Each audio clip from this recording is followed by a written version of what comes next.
ஏற்ற காலத்தில் உன் தேசத்திலே மழை பெய்யவும் நீ கையிட்டு செய்யும் வேலைகளை எல்லாம் ஆசீர்வதிக்கவும் கர்த்தர் உனக்கு தமது நல்ல பொக்கிஷசாலையாகிய வானத்தை திறப்பார். நீ அநேக ஜாதிகளுக்கு கடன் கொடுப்பாய், நீயோ கடன் வாங்காதிருப்பாய்.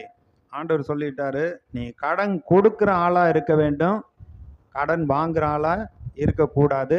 ஆண்டவருடைய ஆசீர்வாதம் உங்க மேல இருக்கு. ஆகையினால கர்த்தருடைய ஆசீர்வாதம் உங்க மேல இருக்கிறதுனால இனிமே கடன் கொடுக்கிறவர்களாகத்தான் ஆண்டவர் வைப்பேன் என்று சொல்லுகிறார். சங்கீதம் 1ல் துன்மார்க்குடைய ஆலோசனை கேட்டு பாவிகளுடைய வழியில் நிற்காம பரியாசக்காரன் உட்காரும் இடத்தில் உட்காராமல். ஏன்னா நம்மை சுற்றி இருக்கிற மக்கள் நமக்கு ஐடியா கொடுக்குறாங்க அப்படின்னா அந்த ஐடியா வேத வசனத்துக்கு ஒத்து இருக்கான்னு கொஞ்சம் கவனித்து பார்க்கணும். வேத வசனத்துக்கு ஒத்து போகாத ஆலோசனை யாரிடத்தில் வந்தாலும் அதை நிராகரிக்க தெரிய வேண்டும். கர்த்தருடைய வேதத்தில் பிரியமாக இருந்து இரவும் பகலும் தியானமாக இருக்கிற மனுஷன் பாக்கியவான், அவன் செய்வதெல்லாம் வாய்க்கும். கர்த்தர் இதை வாக்கு பண்ணி இருக்கிறார். என் குடும்பத்தை குறித்து, பிள்ளையை குறித்து, என்னுடைய எதிர்காலத்தை குறித்து, என்னுடைய குடியிருப்பின் எல்லைகளை முன்குறித்து இருக்கிறார். எல்லாவற்றையும் எனக்கு அனுபவிக்கும்படியாக சம்பூர்ணமாய் கொடுக்கிற தேவன் அப்படின்னு இந்த வார்த்தையை பிடித்து கொண்டு அது எனக்கு நடக்க வேண்டும் என்று நாம் பிரயாசப்பட வேண்டும். குறுக்கு வழியில் முன்னேறதுக்கும் குறுக்கு வழியில் பெரிய ஆள் ஆகிறதுக்கு நிறையா உலகம் ஐடியா கொடுக்குது. ஆனால் அது அப்படி இல்லை.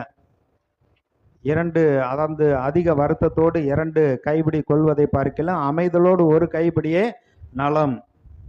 அடுத்து சண்டையோடு கூட கொழுமையான கரியை பார்க்கலாம், இலைக்கரியே வாசின்னு இருக்கு. அதனால கர்த்தருடைய ஆசீர்வாதத்தில் நம்ம நன்றாக இருக்க முடியும். கர்த்தர் ஆசீர்வதிப்பேன் என்று தான் அப்படி ஆண்டவர் சொல்லி இருக்கிறார். யோசுவா கிட்ட சொல்றப்ப பெரிய பொறுப்பு, மோசைக்கு அடுத்தபடி ஜனங்களை நடத்தக்கூடிய பொறுப்பு. அவர் வாலிபராக இருக்கிறதுனால பயப்படுறாரு. நீ பயப்படாத, பழங்கொண்டு திடமனதாயிருன்னு சொல்றாரு. இந்த நியாயப்பிரமாண புஸ்தகம் உன் வாயை விட்டு பிரியாதிருப்பதாக, இதில் எழுதியிருக்கிறவங்களின்படியெல்லாம் செய்ய கவனமாய் இருக்கும்படி இரவும் பகலும் அதை தியானித்து கொண்டிருப்பாயாக. அப்பொழுது உன் வழியை வாய்க்க பண்ணுவாய், புத்திமானாய் நடந்து கொள்வாய், நல்ல வெற்றியை காண்பாய்.